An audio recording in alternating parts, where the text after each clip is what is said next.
오일 쇼크 공포에 짓눌린 금융시장. 나스닥 3.6% 폭락.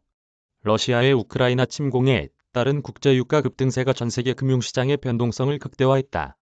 출렁거리는 변동성으로 인해 대표적 안전자산으로 손꼽히는 금값은 장중 사상 최고치인 온스당 2,000달러 선을 돌파했다. 반면 글로벌 증시는 대폭락 조짐까지 보이기 시작했다. 러시아의 우크라이나 침공으로 유가가 배럴당 200달러를 돌파할 수도 있다는 전망에 전세계 증시는 추락했다. 러시아의 우크라이나 침공 장기화, 유럽 에너지 위기 등이 거론되면서 1970년대 오일 쇼크 재현 우려까지 나왔다. 지난해 연말 거론되던 스태그플레이션 공포도 다시 등장하고 있다. 8일 우크라이나발 충격으로 전세계 자산시장이 출렁거리면서 국내외 증시가 줄줄이 하향세로 접어들었다. 금값 장중 사상 최고치 기록. 이날 채권시장에서 미 국채 10년물 금리는 전장보다 5.07% 상승한 1.77%대로 마감하면서 다시 1.7%대로 올라섰다. 국내 외환시장에서 원달러 환율은 1년 10개월 만에 최고치인 1230원을 돌파했다. 러시아의 우크라이나 침공에 따른 에너지와 원자재 가격 급등으로 경제성장이 둔화할 것이라는 공포에 국제 금값이 장중 한때 온스당 2,000달러를 넘는 등 최고치로 치솟았다. 국내 증시는 외국인과 기관의 동반 매도세에 급락했다. 이날 증시에서 코스피는 전일 대비 1.09% 하락한 2,622.40에 마감됐다. 외국인이 4,766억 원, 기관이 2,928억 원 순매도를 기록하며 지수 하락을 이끌었다. 지난 7일 유가증권 시장에서 2조 1,153억 원 순매수를 기록한 개인은 이날도 7,321억 원 매수 우위를 기록했지만 지수 하락을 막지는 못했다.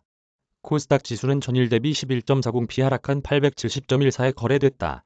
외국인과 기관은 코스닥 시장에서도 각각 737억 원, 205억 원어치를 팔았다. 이날 서울 외환시장에서 원달러 환율은 9.90원 상승한 1,237.00원으로 마감됐다. 원달러 환율이 1,230원을 넘어선 것은 지난 2020년 5월 이후 처음이다. 뉴욕 증시에서 나스닥 지수는 약세장에 들어섰고 스탠더드 앤드 푸어스 500 지수에 이어 다우존스 산업평균 지수도 이날 조정장에 진입했다. 이전 고점에 비해 10% 이상 하락하면 조정장, 20% 이상 하락하면 약세장으로 분류한다. 추가 하락을 예고하는 좋지 않은 징후다. CNBC에 따르면 다우지수는 지난 주말에 비해 2.37% 하락한 32,817.38, S&P 500 지수는 2.95% 급락한 4,201.09로 마감했다. 다우지수는 33,000선이 무너졌고 S&P 500 지수는 4,200선 붕괴를 눈앞에 뒀다. 두 지수 모두 조정장에 진입했다. 월가 공포지수 폭등세. 나스닥 지수는 아예 약세장으로 들어섰다. 3.62% 폭락한 12,830.96으로 주저앉았다. 중소기업 2,000개로 구성된 러셀 2000 지수도 폭락했다. 2.48% 급락한 1951.33으로 떨어졌다. 월가 공포지수는 폭등했다. 시카고 옵션 거래소 변동성 지수는 13.98% 폭등한 36.45로 껑충 뛰었다.